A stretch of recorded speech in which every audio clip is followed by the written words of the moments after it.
time for the Daily Racing Form Kentucky Derby preview on SportsGrid. I'm Gino Bacola alongside Angela Herman, who joins me from Canterbury. Angela, it's a pretty exciting time in the world of horse racing right now. We're just a couple days out from the Kentucky Derby.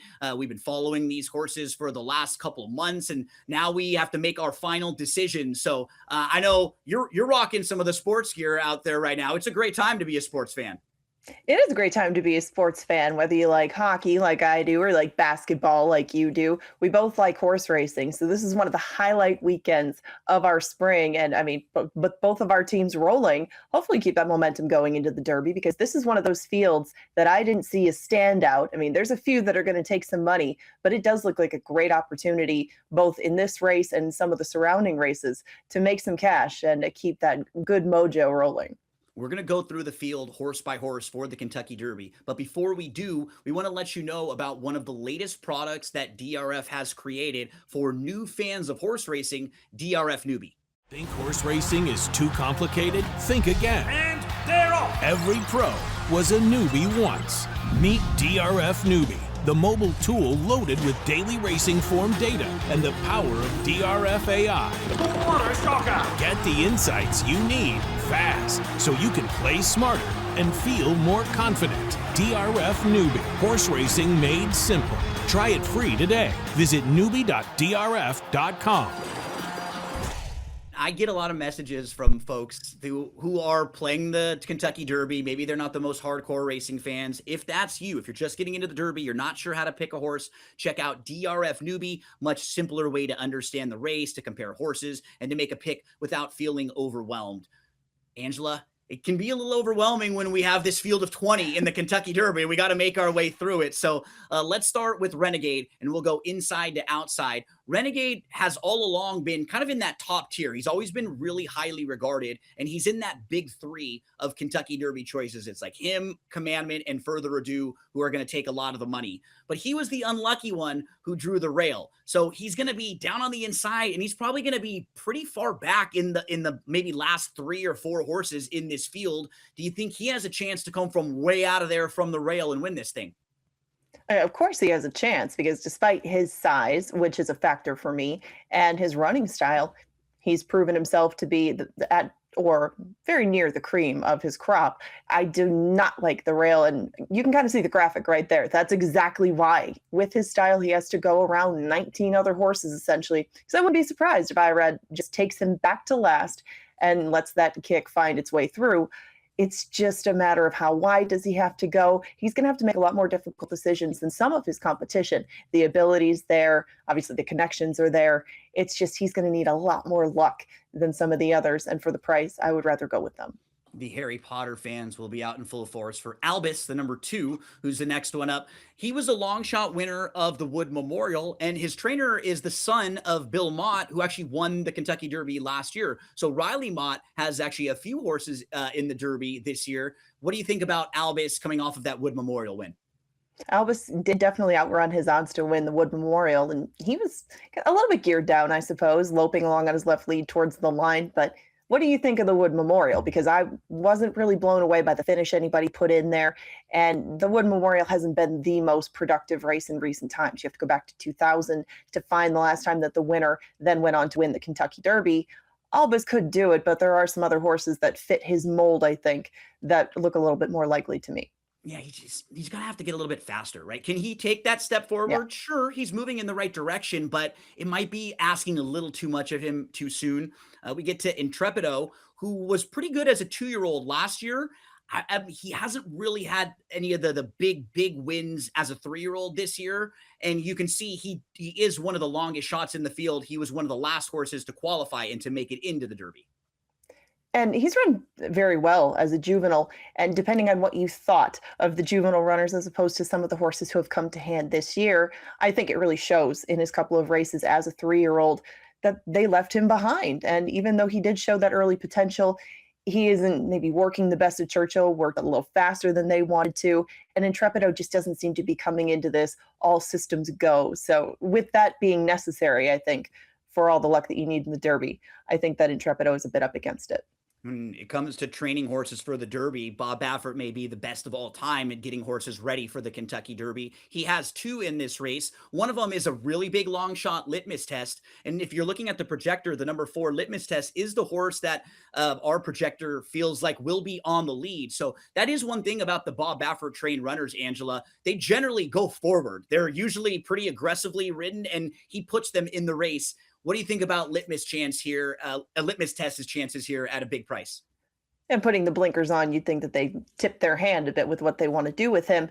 And even if he does get the lead, it hasn't worked against smaller fields at shorter distances and against the competition that he needs to beat here. So in thinking that everything can do a 180 for him with the blinkers, I think is a reach. And Litmus Test has been a horse that I just really haven't been a fan of. He's taken a lot of money in his first couple of races this year. I don't think he's going to take a lot of money today. So if you are a fan of his, now is the time. But I'm not going to jump on the wagon with this particular spot for him. Yeah, he needs to prove it to me as well. We briefly referenced Right to Party because he was the horse that Albus defeated in the Wood Memorial. I just don't know how strong that particular prep race was, right? I think as handicappers going into the Derby, we have to kind of pick and choose which races or which prep races we think were strong and maybe kind of toss a couple of them if we don't think they were the strongest groups. I don't know if the horses coming out of the Aqueduct races were really the best. And I think it shows you based on their morning line odds. Yeah, if you want to judge them by the company they keep, that's perfectly fair. And it's not like anybody was really mowing down the winner at the end of it. Right to Party was making some inches on him. And of course, you're looking for a horse that will pick up some ground late. But how much ground is he going to have to pick up if he's left behind early? Right to Party, I think, is a horse who needs a lot of luck too. And when you look at some of the closers in here, and there are a lot of quality closers, Right to Party is going to have to run the race of his life and then some. Commandment is the next one up. He is in that top trio. There were 3 horses that I think the odds makers were trying to determine which of them they would make the favorite. And Commandment was right in that mix. It was him, Renegade, and it was Further Ado. And he, to me, Angela, feels like the most solid, like the most honest. I wouldn't be shocked if any of the 3 of them won or didn't run well, but I just feel like he's going to show up with his effort. He's come inside, outside, in between horses. He can sit like mid-pack and make a late run. I just feel really good about the effort that he's going to show up with on Kentucky Derby Saturday. And if he is right in that 5 to 1-ish range, it's a very fair price for a horse who won't be like an overwhelming favorite when money's spread out between 2 or 3 horses. Yeah, he's the professional, I suppose. You know what you're going to get out of Commandment because he does find a way. And for horses that actually want the distance, that can put themselves into the race, that can make things easy on themselves, you get that out of him. And I think that he probably will end up being the slight favorite just because there are some things to like about him. And they're factors that you can use against the other favorites. So I'm fully supportive of putting him on all of your tickets. I understand. He just makes too much sense not to. And if you can't use all the favorites, he would be the one that I would definitely be most inclined to use. I think he's going to run a huge race, but I think that somebody else can probably jump up and ahead of him because perhaps in his last 2, he has fired his best shot. And it's so hard to keep a horse going at that level for so long. I would wonder if maybe Churchill's the time when somebody will catch up. Commandment will be one of the favorites. We got about a minute left in our segment here. We'll get to Dan and Bourbon and So Happy, and then we'll continue on the rest of the field in the next few segments. This is one of the wild cards coming in from Japan, Angela, because they have done so great getting horses ready for big races, but we just don't know like how the competition is he's faced and how good he really is. And one of these days, they're going to get it done. I don't think that we're going to see it coming necessarily, and I wouldn't take anything less than the 20 to 1 that you get on him in Finding Out. So Happy comes in off of the Santa Anita Derby win, and he's a horse who's lightly raced. He has a little bit of upside, but this is another one of those decisions you have to make. Do you think the Santa Anita races were strong because the figures say they are, or are you not sure? And if you make that decision and you like So Happy, he could fit really well with this group. I think my answer will come out a little bit more amplified with some of the other runners from them, but in general, I'm a touch against the Santa Anita Derby. The top 2 spurted away from everybody, and I think that they're viable in here, but they're certainly ones that I wouldn't take as my top selection maybe. And So Happy would be a great story, but I think that he needs to take another step forward. So Happy is the number 8. We'll return from this quick break with the number 9, the Puma, and get you through the rest of the Derby field.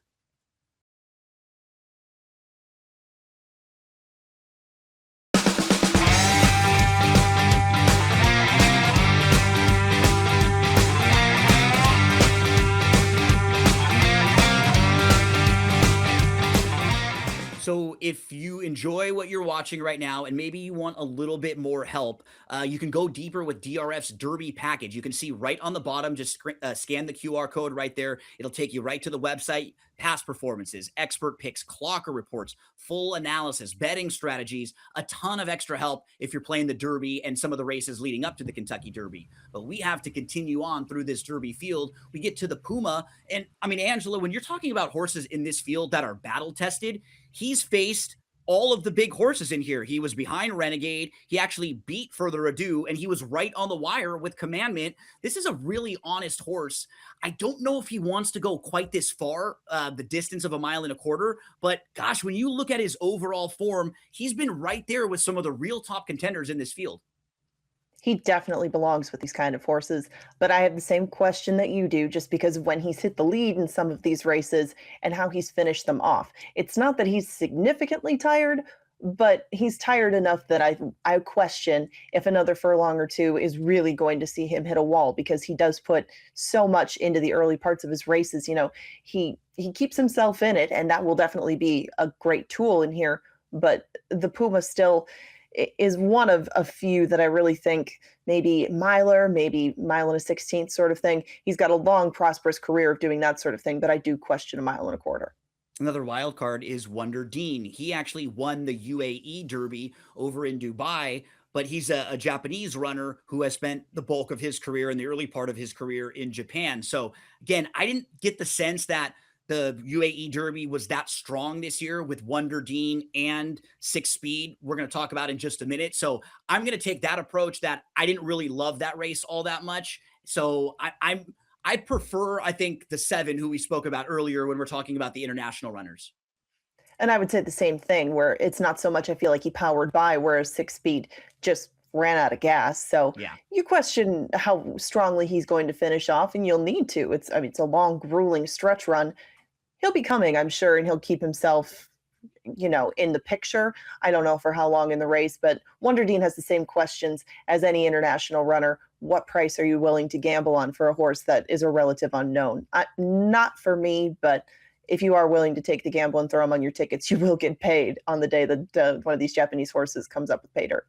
Chief Wallaby might be the most talented horse in this field.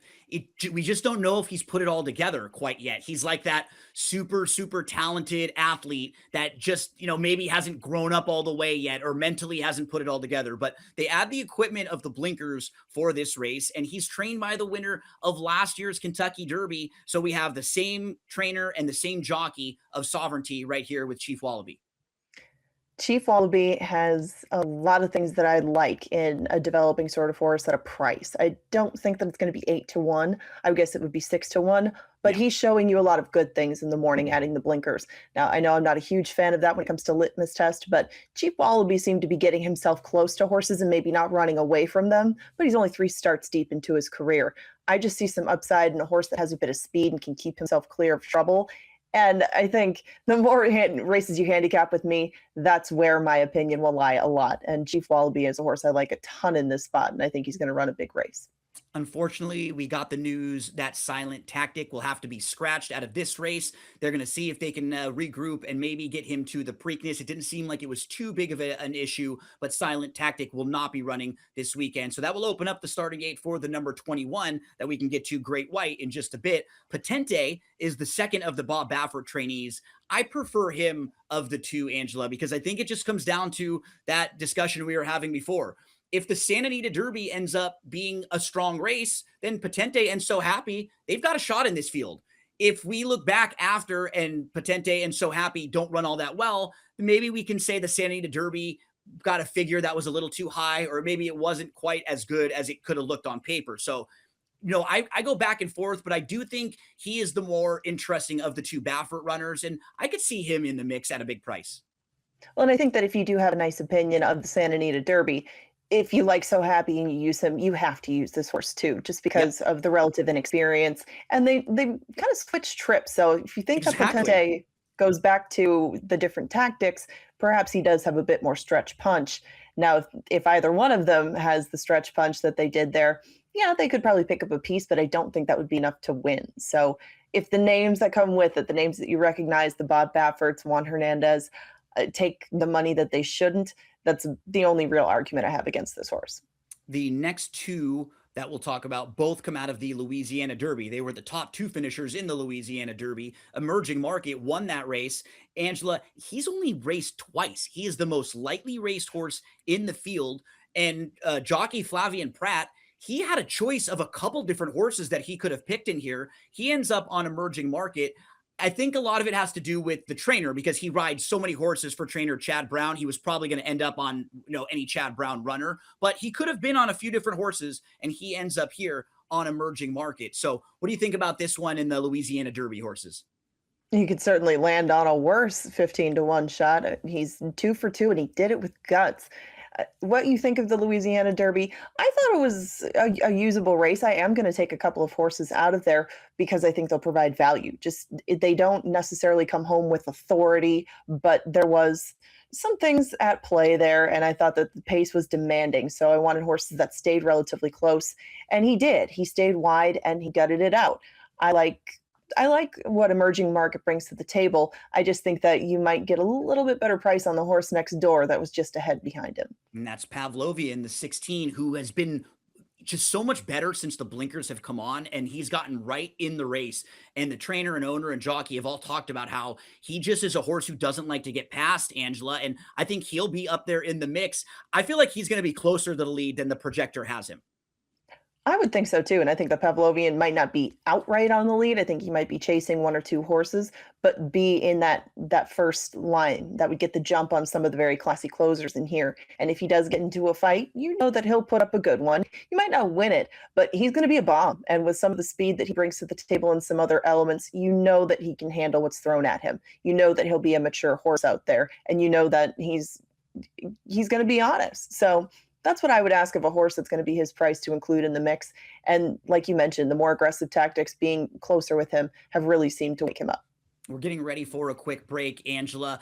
We both kind of mentioned 6 Speed as being more of a long shot that could be involved early on. He wasn't one that made their way into our top 4 selections. So we'll take a quick break. When we return, we'll get to 18, 19, 20, 21, and then we'll get to our top picks for this year's Kentucky Derby.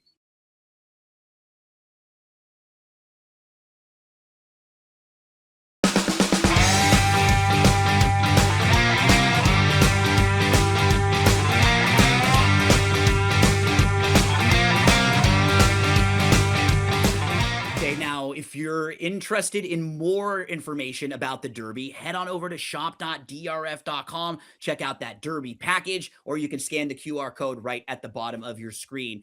Angela, in the haste, and we were going through the field, I skipped right over the 11 Incredibolt, who I never want to skip over any horses. I want to give them all their due for making their way into the Derby, but he's not one that was necessarily on my radar. I thought he was kind of a longer shot too, and I don't think he made the mix for your top 4, right? No, the Virginia Derby was very quick and very impressive, but seeing where those Colonial horses go next always makes me wonder because that track does get a little on the quick side. So Incredibolt, as nice as he was, and I think he's one of the better pin oak, or he's the better pin oak option, I still think that he's got to prove that he can do it again. For a lot of people, I think you have to really make a decision on what we are going to do with Further Ado, because he has some incredible victories. His Beyer speed figure of 106 is the highest in this field. He has races that he's won by 20 lengths and by 11 lengths. So he's awesome on his best day. I don't really know who the best horse he's beat is, though. Like, looking at who the horses he's defeated, he's kind of been a little bit of a bully and kind of beat up on horses that he's better than. So can he step up now and compete with the absolute best? I'm not as high on him as many others are, but I'm not like completely cold on him. I hemmed and I hawed, Angela. How do you feel about Further Ado? Pretty much exactly what you said, because I feel like how he stacks up against this field was more representative maybe in the Tampa Bay Derby, because he was so close to the Puma and Canaletto, who I thought would have had some impact in here. He got hurt, but his 2 biggest races have come at Keeneland, and he's blown fields away there. Some horses, I feel like they're turf an awful lot, and it's kind of what happens at Keeneland stays at Keeneland. But what do you think about him on the dirt? Just because he's been so good on their main track, you take him anywhere else, he kind of fits in with these, but I don't think he's miles ahead of them, and he's going to take a lot of money. Completely agree. Like that's it sounds like we're in simpatico on that because I don't think I just don't want to take too short of a price on him. I don't feel like there's that margin where he's so much better than the rest of this group. So while we respect what Further Ado is done, we both kind of prefer Commandment of the shorter prices. And maybe he offers us the value that we're looking for. But Golden Tempo, I think, is a horse that we both are interested in at a pretty big price because he's not even on the screen, Angela. That's how far back he is early. He's that far back, but he's going to come flying late. He will come closing, and he's getting better in each of his starts. He also goes out for one of the real recent star trainers of the sport, Cherie DeVoe. The last couple of years, she has been as good as anyone, and she would be the first female trainer ever to win the Kentucky Derby. Yeah, it's a matter of, I think, when, not if with her. And she's Right. been on a fantastic roll this spring. Golden Tempo is a horse, admittedly. He's one of two horses that I have future bets on. One price did go south, so I was happy about it. This one has shot right up because Golden Tempo, for as fast as he started off his career, has seemed to maybe slow the momentum a little bit with distance. Not what you want to see with a horse that comes from way out of it like he does, but the price is going to be right. And they tried blinkers with him last time. It seemed like a pretty ideal setup. He frankly just has to move forward. He has to take a big step forward. He has to grow up a bit. But Golden Tempo still has all the pieces there. Definitely has the pedigree for 1.25 miles. But if I'm going to take one in here, one of the horses that I'm going to use and think, gosh, he might be even better after a couple more starts, it would probably be him.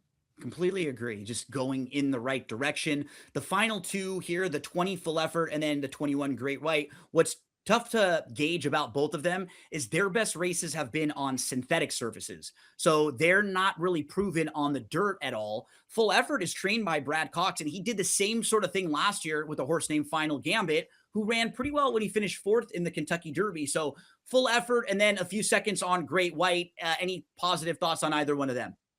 I think that they bring similar things to the table, like you mentioned.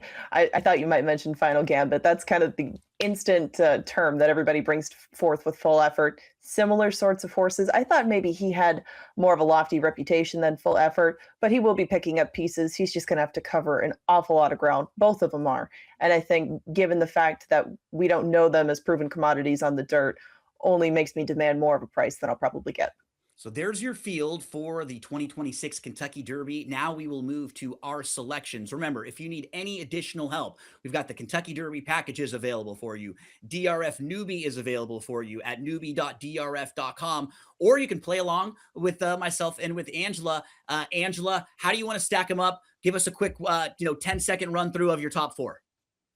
My top four would be the 12 Chief Wallaby, the 19 Golden Tempo, the 6 Commandment, and the 16 Pavlovian. I'm going to see if he can run the race of his life and hang on for a piece and really make that superfecta pay. Those are Angela's selections. For me, I'm putting Commandment on top. 6, 8, 14, 19. Those are my four. We both thought that Golden Tempo was the fun long shot to include, and we both have Commandment in the mix too as probably the horse to beat. So thanks again so much for hanging out with us here. Hopefully we'll see you again in a few weeks right before the Preakness. Make sure to head to drf.com for all of your horse racing needs. Good luck.